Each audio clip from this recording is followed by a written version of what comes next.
Hey folks, and welcome to another episode on Natalie's Sofa. Right, so one thing today I'm going to talk about, and that is photographing the Aurora Borealis. I think that's pronounced right, or the Aurora. Unless you're hiding under a rock, you've probably had no interest in nature. You probably heard that we had one of the most incredible auroras in the Northern Hemisphere. Well, it probably would have been the Southern Lights as well, sometimes called the Northern Lights. Friday just gone was one of the strongest auroras probably in the last 20 years. And it's quite rare to have an aurora that strong, although we are reaching a peak of a solar maximum. But rather than go into, because I could say that for another video, into the sort of technicalities of how to predict auroras, I'm going to give you a few recommendations on that and keep it short and sweet because I'm still learning about that side of things. But as for how you know an aurora is going to happen, is the best way is there's an app, there's Facebook forums you can join, of course. You just have to look them up, and you can jump on them. There's websites, Twitter pages dedicated to it, or X pages. But the app that I tend to use is called the Glendale app. And I think there's one called spaceweather.com. I'll find them and I'll put the links in the description below so you can go straight to them. But essentially these will give you a good indication of what the sun's doing now, what the weather forecast is, whether space weather is a thing. And it'll give you an idea of when to photograph the aurora. Now, it goes without saying that to photograph the aurora, generally speaking, you need a dark sky. 9 times out of 10, you need to go somewhere that's dark, so in the countryside or along the coast, away from the lights, where you're looking out to sea and there's no natural light. You'll tend to get see the aurora. Anywhere else, you won't. Apart from the aurora, this Friday was so bright you could see it. I live in a large town with lots of street lamps, and I could see it. Now, to give you an idea of what it looks like when there's a lot of light around and it's a strong aurora, or indeed if you're in a dark location trying to photograph it, you'll get a similar look.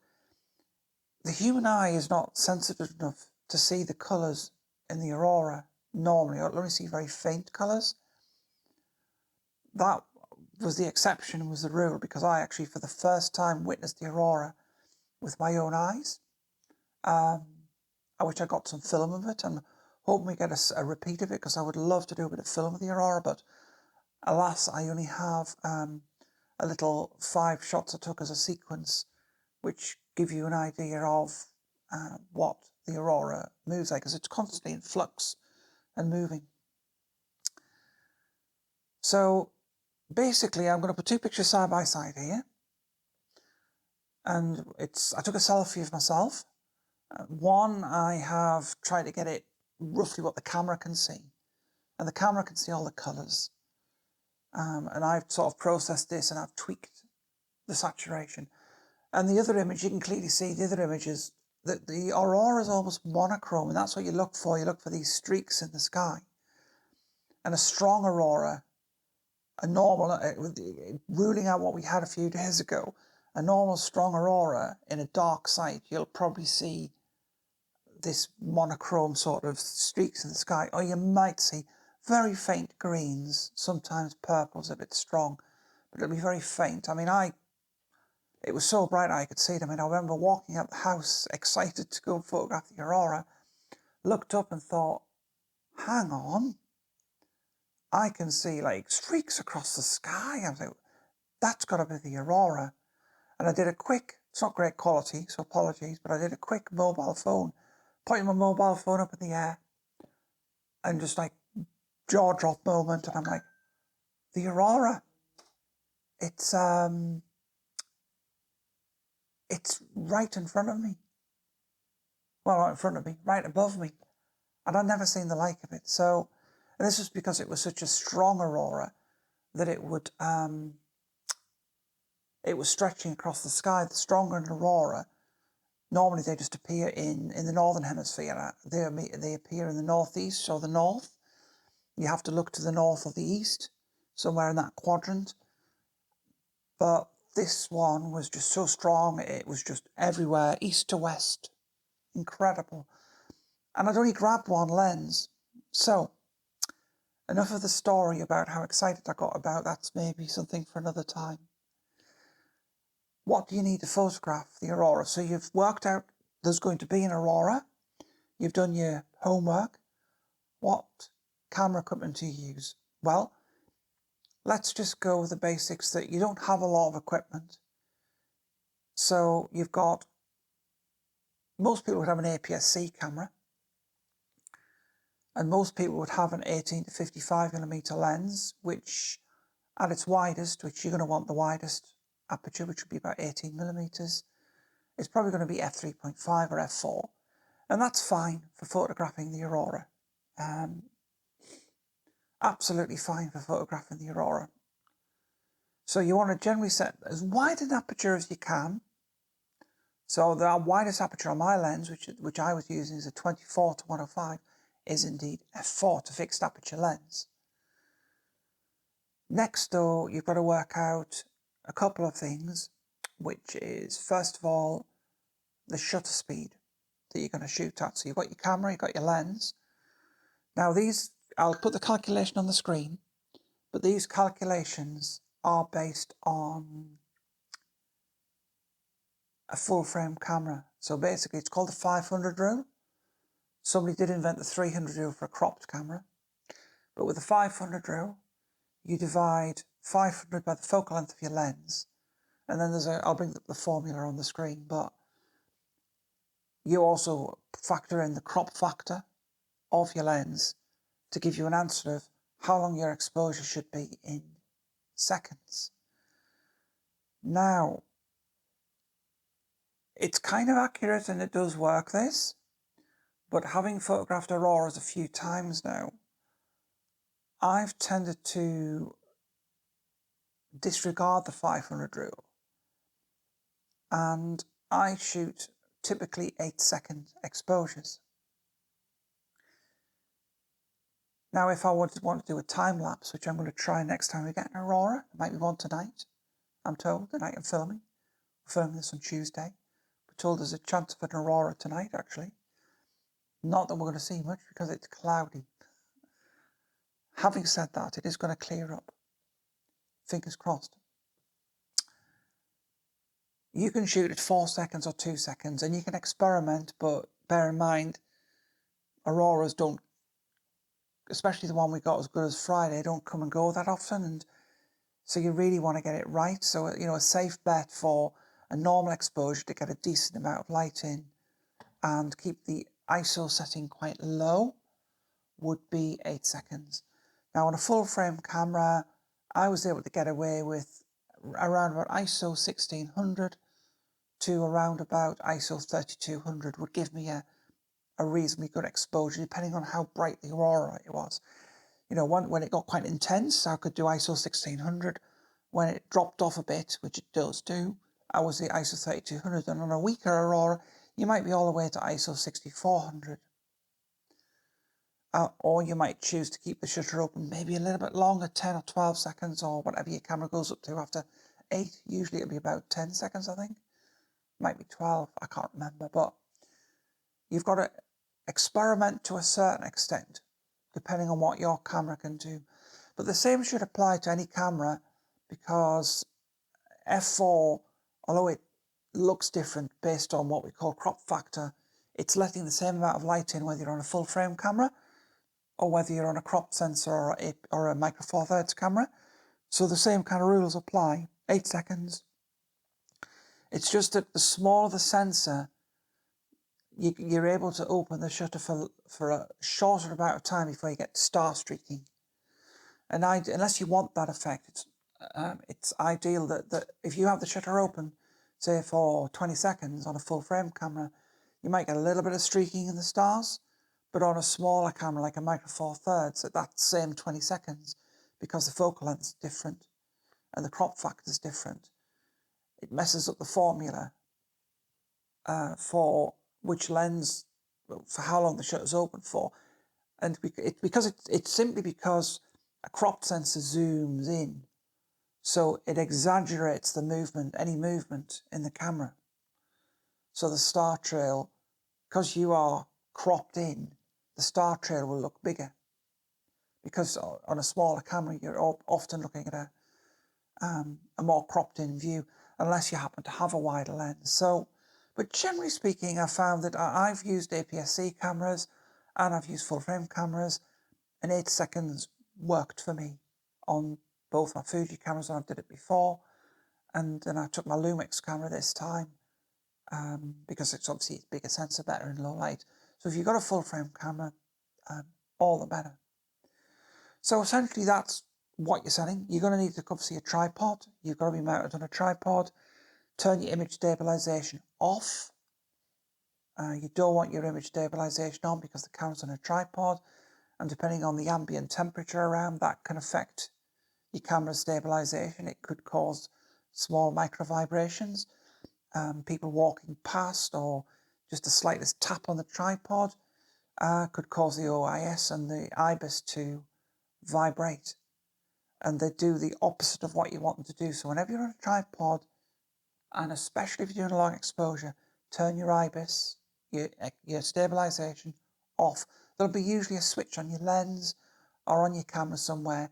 Some cameras it's in the menu, but make sure that's off.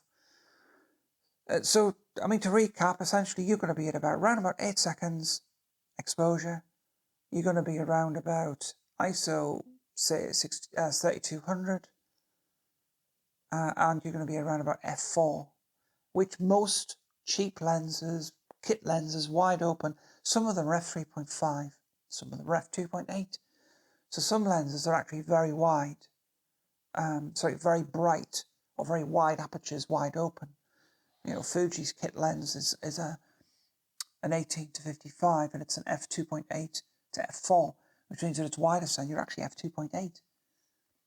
So you're getting a good amount of light in, and obviously the more light you can let into the camera and the lower you can keep the ISO, the less noise you have. So here's a few of the images that I've taken, and I went down to a place that's nearby to be called Blythe, and we have some beautiful colourful beach huts. And I took a few pictures, and I'm been bringing up now, of the beach huts with the Aurora in the background. And I also did a few down on the beach of a little old disused pier, and Blythe Lighthouse as well. And it was just incredible. I mean, I could take pictures east to west, and these pictures were coming out. But you'll notice on the pictures that there's not a lot of grain. These are processed in camera. I have enhanced the saturation. As you see, I've shown you a picture prior to enhancement, and you will get noise in them. Now, if you're a JPEG shooter, you probably want to have your long exposure noise reduction on. That way your camera will turn down the noise. It'll try and remove the noise from the image for you, which is what you want ideally. Again, you'll have to experiment with that. Maybe go out and see if you can photograph some neon lights in shops in quite low light at high ISO, see how the JPEGs are coming out, or choosing it's not particularly bright. I mean, these lights are going to be a lot brighter than the Aurora, and you're talking about much shorter exposures. You could maybe pop an ND filter on to reduce the light just to simulate practicing it. Certainly putting an ND filter on would probably help your practice, just so you can get it right in camera, because I shoot RAW. I would never shoot JPEG for this, although it is possible, and you might want to set a colour profile picture up in the camera to enhance the saturation. You may want to turn the saturation up in your final JPEG.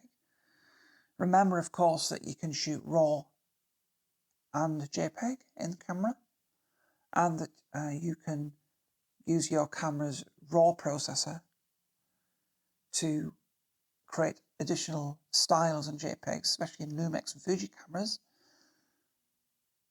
to create a unique look. Now, I don't know if you can do the noise reduction, but the conversion process to JPEG will try and reduce noise anyway. But you're not going to get as good results as you would editing.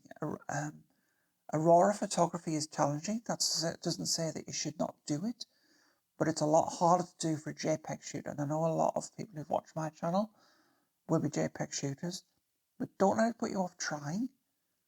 This is where mobile phones are actually better. If you could mount your mobile phone on a tripod and take pictures using that, because your mobile phone tends to saturate and do everything with magical AI that's built into it, whereas a camera won't do that. But it could be a good way to practice with your JPEGs and set up a profile that's very saturated, your noise reduction's on, and you can get some really good pictures of the Aurora. Hey, if you go down and take 100 shots and you get 3 come out, that's a win. I think I took probably 100 shots, and I think I've got 20 pictures that I like, and probably about 5 or 6 that I think I really like. There are things I wish I'd done, and one I'm going to come on to last, really, which is time-lapse photography. I'm not going to go into too much detail about it, but each camera has a different time-lapse mode. Now, time-lapse, you would probably use a 2-second exposure. And the reason before this is because you're taking a lot of shots to make up a sequence. Now, the Aurora, although it doesn't look like it when you look like it, is it actually in constant flux, and it moves a lot. And it moves every second. This is why the time-lapses look so vivid. So in order to more accurately represent that, I would say around about a 2-second exposure. Again, a fast lens as possible. For me, this means I would have to bump up my ISO to 6400 or possibly even 12,000. Not a problem on a Lumix full frame camera because it's pretty good up to ISO 12,000. It's easy for me to remove that noise in post-processing. I think I'm going to get myself a f2.8 lens though, because that extra stop makes all the difference going down, because it means your ISO, instead of being 6400 on an f4 lens, on an f2.8 lens, the ISO would be 3200. It would halve, which is a lot less noise. So, and when you're doing a 2-second exposure versus an 8-second exposure, you're letting less light in. So if you crank the ISO up, you can introduce more noise. It's quite a balancing act, actually. But you might want to do a sequence of 2-second exposures and take 100 shots, which I think will give you about a 10 or 12-minute video. Would it be a 10 or 12-minute? Do 100 shots. No, it wouldn't be. It gives you a very, very short 10-second 12-minute video. It would take about 12 minutes to do all of those shots, I think, because it's got to hammer those out and then save them. So it's going to, I think, I worked it out that when I did 8-second exposures, I was going to do 100 of them. Yeah, it would be about 10 minutes to do it all.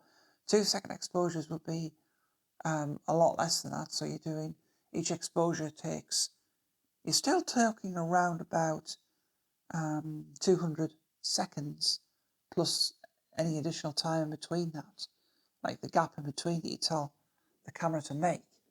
So it's still several minutes for it to make that sequence. So it's handy if you've got a second camera body as well to take that down to do that.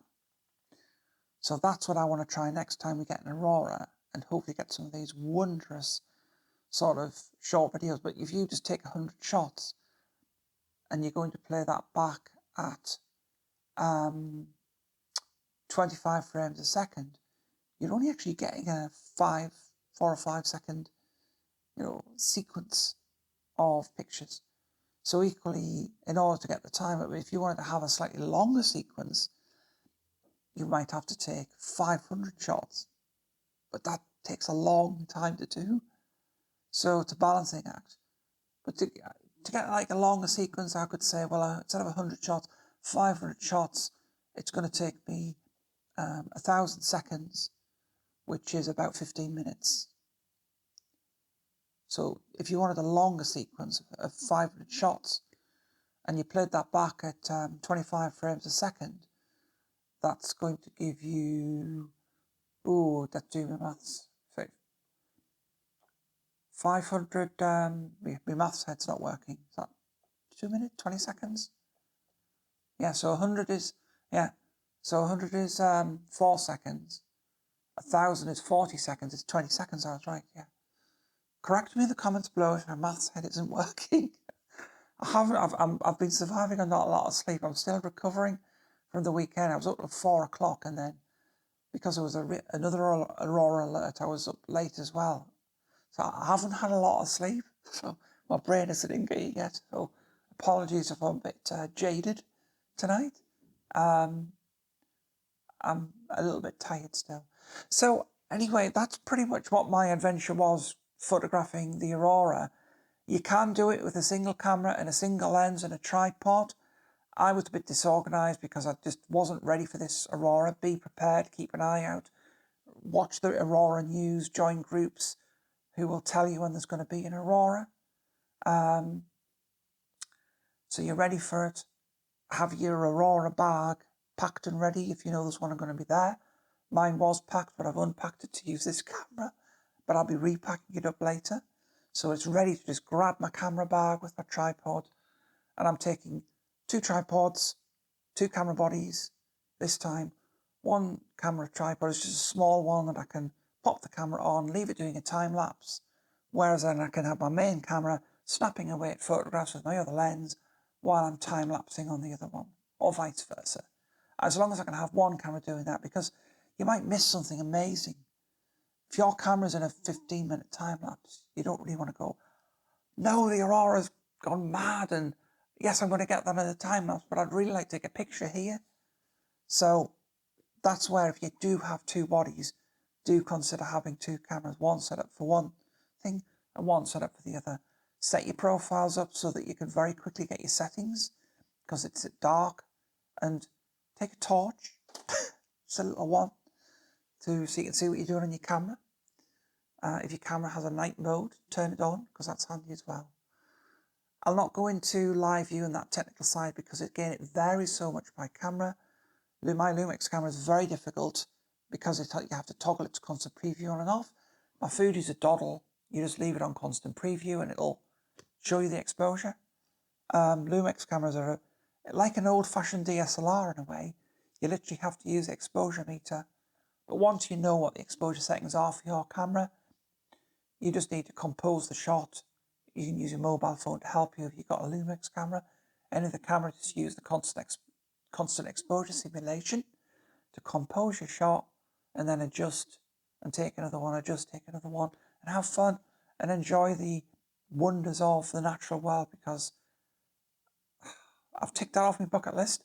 As they were saying, there's a lot less people have now cancelled their holiday to Iceland because they've now seen the Aurora for real. I never thought I'd see it in my lifetime, and now I have. So it's always worth taking an interest in it. It's a wonderful phenomenon to see, and I hope my little bit of advice from my experience and what I got wrong and not being organised helps you be a bit more prepared as a beginner, because I'm really at this stuff. Astrophotography is new to me, and I just want to pass on what I've learned and the mistakes I've made and the things I probably should have done and thought about. I'm not by any means saying I'm an expert, but I think I'll be in a position to pass on this, hopefully, useful information. And that's what it's all about, coming to sit on the sofa to have a good old chat. So folks, I hope you enjoy this Aurora special, and happy Aurora hunting, and catch you all later. Bye.